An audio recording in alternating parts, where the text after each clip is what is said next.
Hello everyone, this is Andrew. Welcome to my channel. Thanks for joining me. Today I wanted to talk about how to avoid losing money on a renovation.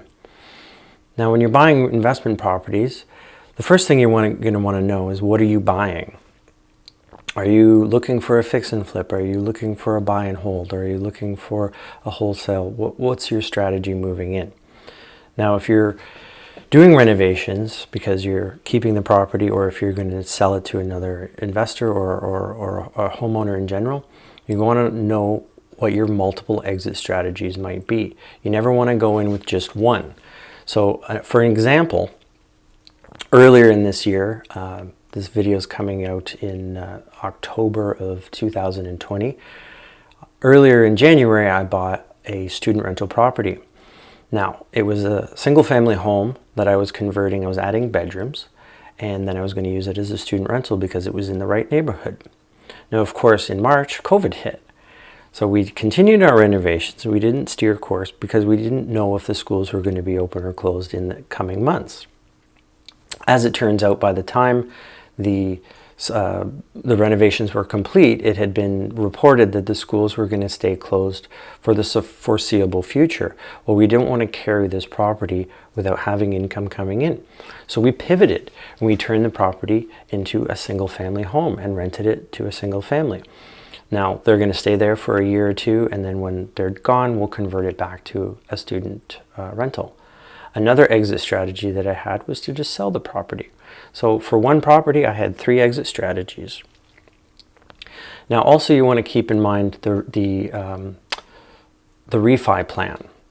So if you're going to sell this property, that's not such a big deal, but if you're going to refi it, you want to keep the appraisal in mind. So you want to know what you're getting out of this property for the appraisal purposes. So there's sort of a two prong there. You want to get the most rents. You also want to get the highest appraisals, and what's going to do that. In order to know this, you need to know what your ARV would be.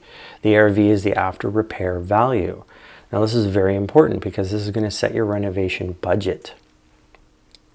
You probably knew going in that you were buying a property for X amount and that you are expecting to get an ARV of Y, and so then your renovation calculation is whatever's in the difference plus your profit. Your profit is always calculated in there. If you want to make $30,000, that has to go in the consideration.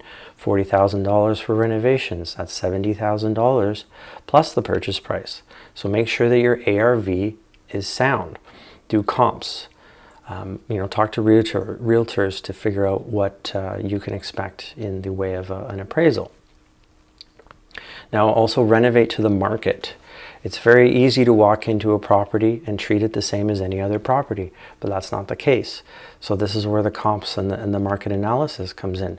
Is if you're doing renovations in, say, a predominantly student neighborhood, putting in a fancy kitchen and a fancy washroom and a really nice floor, and taking those extra steps that maybe would appeal to a homeowner, like someone who's going to live in the house, those would be wasted on students who are just going to be very hard on the property.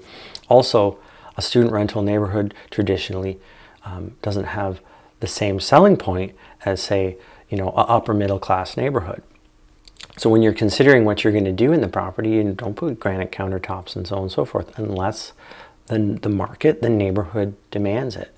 If it's going to be, notice that it's not there because you're in a high-end neighborhood, then you have to do it.